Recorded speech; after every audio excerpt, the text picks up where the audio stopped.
Hello there, and welcome to my dental video. This video is extremely important because I think that people spend way too much time, energy, money, and effort going to the dentist when there are many things that you can do to improve your dental health and to avoid the dentist. Now, let me mention why I think it is important to avoid the dentist. First of all, the materials that they use are not anywhere near, let's say, I want to say organic. So I'll just say that they're not natural, okay? They're putting artificial materials in your mouth. When they clean your teeth, they're using the very worst chemicals that you can imagine in your mouth. And when they put amalgamums in, or fillings, you know, the white kind. I have both. I have a mouthful of metal. And as soon as possible, I'm getting all of this metal out of my mouth, even if it means pulling the teeth out with the metal. On top of that, I have a lot of white fillings in some teeth as well, which also have metal in them. It hardens the plastic. Okay, so the thing about fillings and crowns and prosthetic fixtures that go in your mouth, such as bridges and so forth, is that they are a breeding ground for Clostridium C. diff, which is a very dangerous anaerobe. It can't live very good in the body where there's blood flowing, so it hides underneath your fillings and your implants and your mouth gear, basically. So you want to avoid having to get any of that, and it's better to lose a tooth than to have a Clostridium infection. I actually have a Clostridium infection now, and I'll tell you how you can discover whether or not you have that. You just want to go to a good mirror, like a good mirror where you can see really well, and have a look with a really good light. If you see gray patches on your tooth, that's Clostridium. And if you see any black lines, that's definitely Clostridium. Normally, there'll be a tiny little crevice between the filling and your tooth because it's very difficult to seal that like perfectly. You know, the dentists do the best they can, and they do a pretty good job most of the time. I mean, probably all the time, but it's almost impossible to create a very perfect seal between the material that they use for the filling or the apparatus and your actual tooth or your actual gum or your mouth. So you want to avoid the dentist, okay? So this video is all about how to do that. Let's get started. So the first thing I'm going to talk about today is calcium, because your teeth are bones. They're not just any bones. They're the hardest bones in your body. Okay, if you're having teeth problems, sensitivity, or loose teeth, then that means that you are severely calcium deficient, as most of us in the United States and in the Western world are. Now, there's a lot of reasons for that. One of the main reasons is that we have a very high phosphate diet, which means we're eating a lot of animal flesh, which is high in phosphate. 100 years ago, people would eat the bone with the animal flesh. So you were getting the calcium that you needed in order to neutralize the phosphate. Okay, the phosphate takes calcium and neutralizes the phosphate. So you have to have bone with your meat. And not only the meat, but also phosphates are added as a preservative to all of the processed foods. So if you're eating chips, if you're eating cookies, Chips Ahoy, if you're drinking, Coca-Cola or whatever, you're adding phosphate, and all of that is leaching calcium out of your bones, okay? And you're already not getting enough in your diet. I can guarantee you that you're not, because most people don't eat bones. Now, if you're eating bone broth, then you might be getting, a fair amount back into the meat that, you were going to throw the bones away. So that's good. Bone broth is wonderful. I came up with another solution, and it's called bone meal. What I'm doing with the bone meal is I'm taking all of the carcasses, all of the bones, even after I've used them for bone broth, because the hard part is still, that's the calcium matrix right there. That's still calcium. So I'm taking all the bones and I'm putting them in the oven on a low heat, 250 degrees, for maybe 2 or 3 hours. And then put the bones in the food processor, chop them all up, grind them up. There's going to be cartilage in there, which we also throw away, so we're not getting the collagen, right? And there's also going to be bone marrow in there, which is where you get your iron and also your lactoferrin. So many, I mean, the bones really are where it's at. Okay, animals eat the bones, like predator animals. When they eat an animal, they eat the bones. So I'm making a bone meal. I'm also using eggshells. So I'm taking shells from the eggs and I'm putting them in the oven with the bones. And all of that's going to bake. It's going to dry out. It's going to get really dry. And I'm going to grind that up to as fine of a powder as I can and keep putting it back into the oven until it gets to the dryness that I need it to be at. If I want to put it on the shelf, it has to be super dry. But I'm probably not going to do that because there is still some flesh on the bones. And I don't want to taste dried out, really super dry, you know, like chicken breast or something. That'd be gross. So I'm not doing all of that. I'm just doing it to the point where I can grind it up really nice and then have about a tablespoon of that bone meal eggshell calcium supplement per day.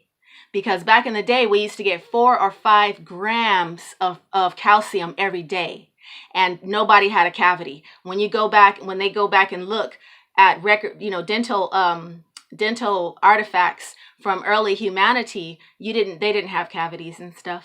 Like, they didn't lose teeth. They would have their whole mouth of teeth at 45 years old. So there wasn't that, you know, discrepancy in their diet. I think instinctively they probably knew that they needed the calcium. So we need to know that we need the calcium.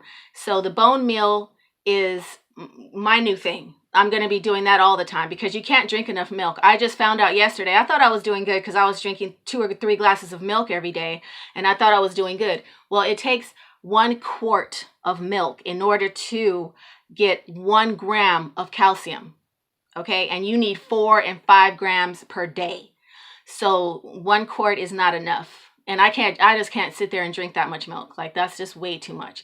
I would rather just take a tablespoon of bone meal, you know, and eggshell calcium and sprinkle that on my food every day than to drink like 5 quarts of milk. Like, no. Okay. So that's the thing with the nutrition. And with that, you're going to need vitamin D. So even if you're having the calcium, I would say, even if you're having the bone meal, still add milk. Still have milk because milk has vitamin D. Unless you have a vitamin D supplement, that's cool. You can also have canned fish. Canned fish contains vitamin D. I have 2 kinds here. I have this one, which I'm really excited about. This is canned cod livers. Isn't that funny? I mean, the oil is not flavorful, and I just can't wait to taste what this is going to be like. This is cod livers in a can. But this has vitamin D. So that's going to help with the calcium. You have to have vitamin D with calcium. You also have to have vitamin K2, which this also provides. And this also provides omega fatty acids, which you really can't get enough of, even though that's not part of this dental video. The other one is going to just be regular sardines. Now, these will provide you with some vitamin D, and they will also provide you with some calcium because these have bones in them. So anything that has bones, canned salmon, canned mackerel, if the bones are in it, you're getting some calcium, and that's the calcium that you need. So hopefully you like canned fish. Now, the next thing I want to discuss is oil pulling. Oil pulling is extremely helpful for all kinds of mouth issues, whether you have a mouth issue or not. It takes the place of flossing because you're actually pulling oil through each crevice of your teeth for 20 minutes. And so you're flossing all of your teeth at the same time. You're dislodging everything all at the same time. So you don't have to floss, especially for people with sensitive gums who might bleed. Oil pulling is the way to go. So what you need for oil pulling is coconut oil. Okay? Now, you don't have to use coconut oil, and you don't have to use high-end coconut oil. This was like $10.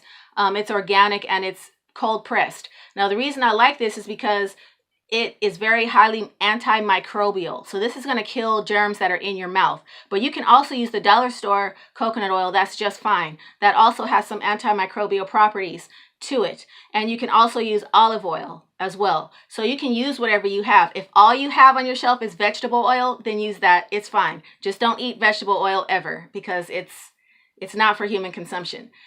Spit it out. But yes, coconut oil, you're going to just put about I would say about a teaspoon in your mouth, and you're just going to, you know, while you're watching TV, got your remote, you know, got your headphones on, and you're just going to do that for about 20 minutes. Now, as an added bonus, if you really do have like a mouth infection, or if you have bad breath or gingivitis or any kind of mouth issue, then you can add a drop of oregano oil. Now this stuff, oregano oil, is very intense. It's very spicy, so you don't want to add a lot. But if you mix that with your coconut oil and swish it around, it won't be too much for you to handle it. Okay, so that's oil pulling. I recommend doing oil pulling at least 3 times a week, whether you have a mouth issue or not, to help you avoid the dentist. The next one is, we're going to move on to brushing, which you do every day. I don't use any commercial toothpaste, okay? Toothpaste is filled with very, very toxic metals and toxic unnatural chemicals. When you put that in your mouth, your cheeks are so soft and absorbent, and your gums as well. And it just, you know, it absorbs everything that you put into it. And digestion starts in the mouth, whether you know it or not. Digestion doesn't start when it's down here. It starts up here in your mouth. Your mouth starts breaking down whatever is in it immediately. So don't put toothpaste in there, because you can't eat that. If you ate the toothpaste, you would be very sick, okay? That's, whatever you put in your mouth should be stuff that you can swallow down and won't make you sick. So what I do every day is I just wet my toothbrush and I just dip it in baking soda, like that. And I brush like that. That's it. That's all I do. And then I follow that up with a mouthwash. And I'm going to tell you how I make my mouthwash. But before the mouthwash, I just want to show you this toothpaste, which I know it's a commercially prepared toothpaste, but it's it's awesome. I love it a lot.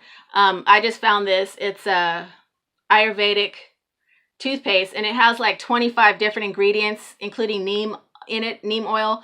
But all of the ingredients are Ayurvedic, and I mean, this really is good for your mouth. I have had good success with this if you want a toothpaste. Now let me move on to how I make the mouthwash. So this is the mouthwash. It's just clear. And the way that I make this is with, there's 3 ingredients in mine, but you only need 2 ingredients. The 3 ingredients that are in here is alcohol, oregano oil, and glycerin. And glycerin is optional. So let me start with the alcohol. I don't use anything on or near my body. I never touch rubbing alcohol, wood alcohol, because it is a very powerful solvent and it will dissolve things in you that shouldn't be dissolved, okay? So you don't want to be touching that. What you want to use is food grade alcohol. This is a lovely bottle of Everclear. They have a brand new label. It's so pretty. I love it. This stuff right here is 95% alcohol, which makes it 190 proof. It's very, very strong. So you can dilute this. You don't have to take this straight into your mouth with your mouthwash, or it will burn. So I would say, like, water this down if you're using Everclear. But if you're not using Everclear, you can use regular 40% vodka for this mouthwash and for any recipe that you see on my channel. Regular 40% alcohol, Taka vodka, you know, Vitali, the cheap vodkas are fine. That's good enough. You can use those to clean your face. You can use it, you know, as hand sanitizer, everything. But you want to get away from using rubbing alcohol of any kind. So the alcohol is the main ingredient in the mouthwash. The next ingredient is the oregano oil. In a container this size, I put about maybe 5 or 7 drops, really, and that's strong. Like, it's super, like, burning, and like it's really, really spicy. So that's all you need of that. You don't need a whole lot. And I put this is glycerin. And glycerin is something that will help push the oregano oil deeper in between the teeth. You don't have to have this, and it is sweet because it's a sugar alcohol derivative. So, you know, it is sweet, and that's why I like it. I put that in my mouthwash for flavor, but it's not necessary. And if you have mouth problems, I kind of wouldn't even recommend this because, like I said, it is sweet. Okay. So now I'm going to tell you about oregano oil swabbing, which is why I have this enormous mirror sitting here.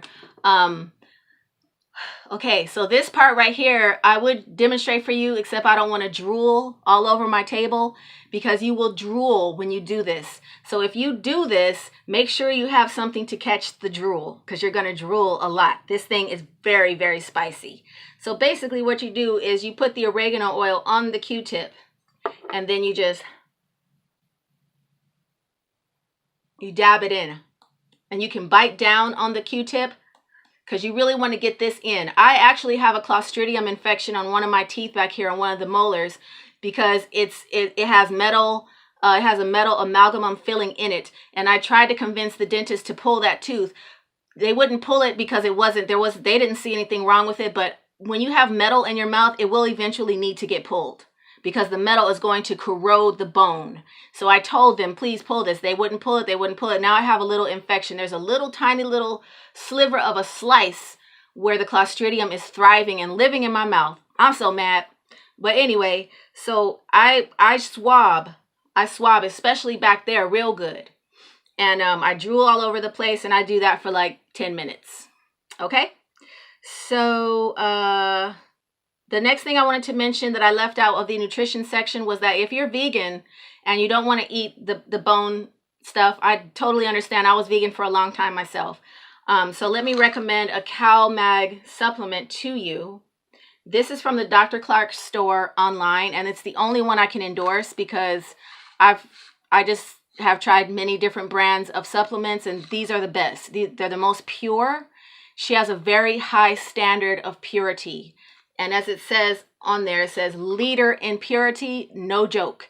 drclarkstore.com. Now this CalMag, it has calcium, magnesium, and vitamin K2 and vitamin C. There's a lot of things that go in with calcium. Your body doesn't readily absorb calcium very easily. The milk is probably the easiest way that your body digests it, because when we were born, we had milk for diet, and that's what we're supposed to have.